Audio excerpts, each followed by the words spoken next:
When I was 13 and an idiot, like most 13-year-olds are, I spent a lot of time on a now-defunct app called Chatterbox.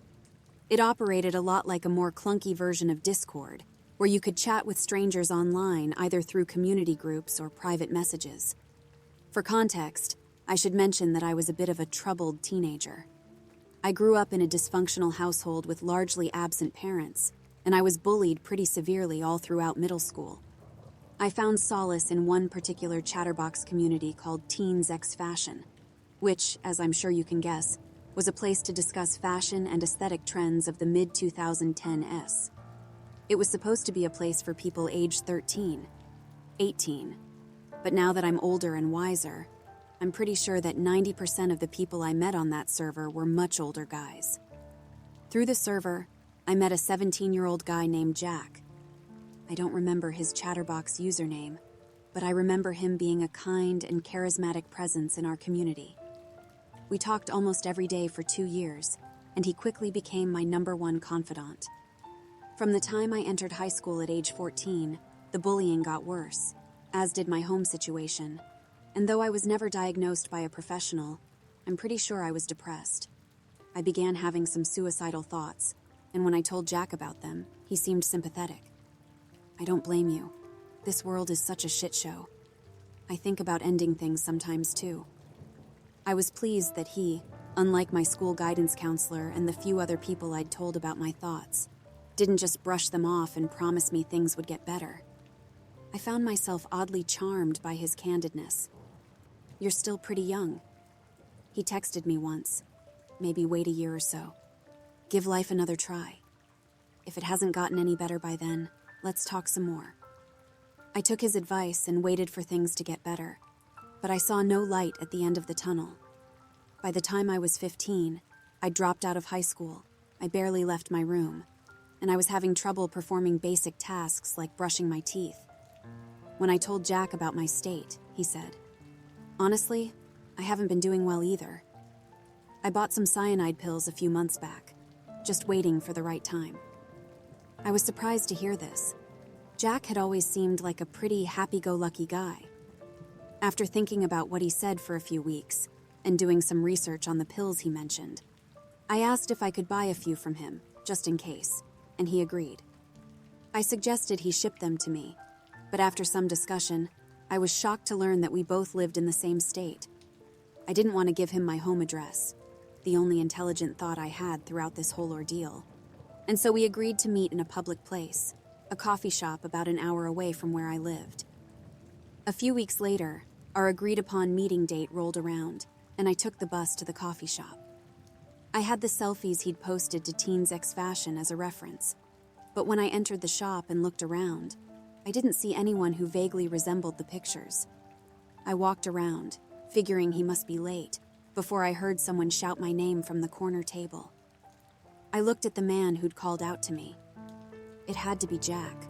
No one else would know my name, but he looked different. He was much taller and heavier than he appeared in the photos, and much older as well.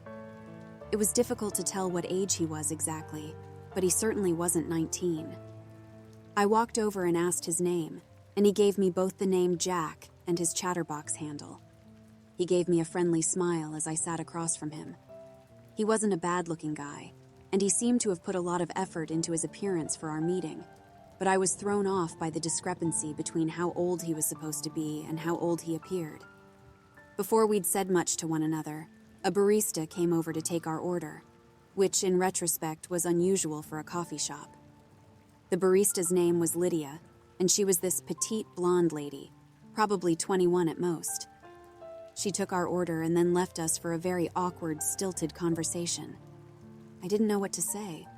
I'd been excited to meet my friend of 2 years, but now that I was actually there, it all felt like too much. I was so quiet that Jack seemed to take offense after a while. "Hey," he said at one point. I hadn't even realized I was averting my eyes from his, but when I looked up at him, he was giving me this weird, almost pitiful look. "You're mad because I gained weight, aren't you? You think I'm ugly?" I was taken aback. "No," I said. "I don't think you're ugly at all." He seemed genuinely upset. All of a sudden, I felt like a terrible person, like I was taking advantage of him or something. I rushed to console him, partially because I was worried that he wouldn't give me the pills, but also because he was pretty much the only friend I had, and I was terrified of ruining things. Soon, I was the one leading the conversation, pulling him back out of his shell little by little. It was all very odd. The barista came back after a while. I said thank you as she put our drinks down, but she didn't leave afterwards. She just kept standing there, looking at us with a smile that didn't reach her eyes. "All good here, folks?" Lydia asked, staring directly at me. I told her everything was great, and then she reluctantly returned to the counter. Jack and I finished our drinks largely in silence. I remember very strongly not wanting to look directly at his face. Like I said, he wasn't a bad-looking guy, but his eyes seemed unnaturally dull, like the light wasn't hitting them right or something. Once we'd finished drinking and Jack still hadn't made any mention of the pills, I broached the topic myself. "They're in my car," he said in response to my inquiry. He leaned his face close to mine and lowered his voice, giving me a wink that was anything but charming. "We might both get in trouble if I handed you a bag of pills in a public space like this." I guessed that made sense, so we tossed our drinks and I followed him outside. The parking lot was full of people, not exactly a prime location for a child abduction, so I didn't have any second thoughts about walking with him. But when we reached the last row of cars and Jack kept going, I slowed down. "Oh, I'm parked a ways down the road," he said when I asked where he was going. He gave a condescending little laugh, like I'd asked him a stupid question. "Again, I can't be handing you cyanide pills in front of everyone, silly." I stopped walking. I was starting to think that I didn't know this person as well as I'd thought, and I certainly didn't want to be alone with him in an isolated area. But then again, did I even care what happened to me? Wasn't I ready to go anyway? Jack noticed that I'd stopped. He turned around and walked back over to me, placing a meaty, sweaty hand on my shoulder. Even in the direct sunlight, his eyes looked strangely dark. "Come on now," he said gruffly, and started guiding me further from the parking lot. It was then that I realized that, despite all my misgivings about the world, I really did still care what happened to me. I didn't want to be hurt. I didn't want to die. I raised an arm and tried to push Jack's hand off my shoulder, but he tightened his grip so hard I thought he was about to break a bone. I thought I was done for before a shout from behind us startled us both. "Hey, stop right now!" I turned my head towards the parking lot and saw the barista from earlier running towards us at full speed.